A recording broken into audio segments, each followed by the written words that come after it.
राज्याचे आरोग्य मंत्री प्रकाश आंबेडकर हे 13 मार्च रोजी गुरुवारी पालघर जिल्ह्याच्या दौऱ्यावर आले होते। यावेळी त्यांनी पालघर जिल्ह्यातील मनोर येथील ट्रॉमा केअर सेंटर, जिल्हा सामान्य रुग्णालयाच्या नवीन इमारतीच्या बांधकामाची पाहणी, डहाणू येथील उपजिल्हा रुग्णालय, तारापूर येथील प्राथमिक आरोग्य केंद्र, आशागड येथील प्राथमिक आरोग्य केंद्र, कासा येथील उपजिल्हा रुग्णालय, सोमटा येथील प्राथमिक आरोग्य केंद्राची प्रत्यक्ष पाहणी करून रुग्ण आणि आरोग्य अधिकारी कर्मचारी यांच्याशी चर्चा केली।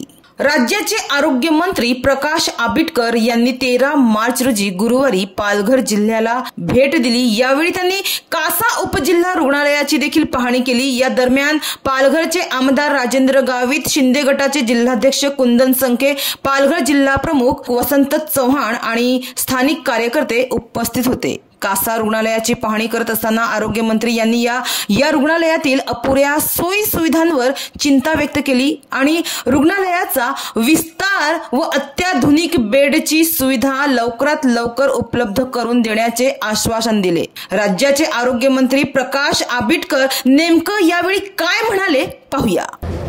कसा या ठिकाणी असणाऱ्या उपजिल्हा रुग्णालयाला आदरणीय आमदार महोदय, जिल्हा प्रमुख आणि आमच्या सर्व सहकाऱ्यांच्या समेत आपण भेट दिलेली आहे। एका बाजूला सार्वजनिक आरोग्य मंत्रालयाच्या वतीनं जास्तीत जास्त ज्या सुविधा आहेत त्या लोकांपर्यंत पोहोचवणं, त्याचबरोबर जे आमचे सगळं इन्फ्रास्ट्रक्चर आहे त्याच्यामध्ये डेव्हलपमेंट करणं, यासाठी जेवढं काही काम करता येईल तेवढं करण्यासाठी राज्य शासनाच्या वतीनं आमचा प्रयत्न चालला आहे। या हॉस्पिटलसाठी सुद्धा ज्या ज्या सुविधांची आवश्यकता आहे ती सुविधा पूर्ण करण्यासाठी निश्चितपणानं आमच्या सर्व आमदार महोदय, जिल्हा प्रमुखांच्या सहकार्यानं आपण निश्चितपणानं प्रयत्न करू। सर, जागा अभावी, कारण पडची जागा आहे, जागा बघितली जाते परंतु कुठं मंजुरी मिळत नाही। त्या ठिकाणी जागेअभावी मंजुरी मिळत नाही हे जरी खरं असलं तरी त्यासाठी धावपळ केली तर निश्चितपणानं त्याचा उपयोग होईल। आणि विशेषतः इथं ॲक्सिडेंट पेशंटची संख्या जास्त आहे असं आपल्या सगळ्याच इथल्या स्थानिकच्या सर्व नागरिकांच्या माध्यमातून सुद्धा जे लक्षात येतं आहे। त्यामुळे साहजिकच या हॉस्पिटलला जी जागा उपलब्ध करायला पाहिजे त्याला शासन स्तरावरती आम्ही सगळेजण अतिशय चांगल्या पद्धतीनं प्रयत्न करू। खरं तर आज इतक्या मोठ्या पालघर जिल्ह्याची आरोग्य व्यवस्था ही मजबूत करणं गरजेचं आहे।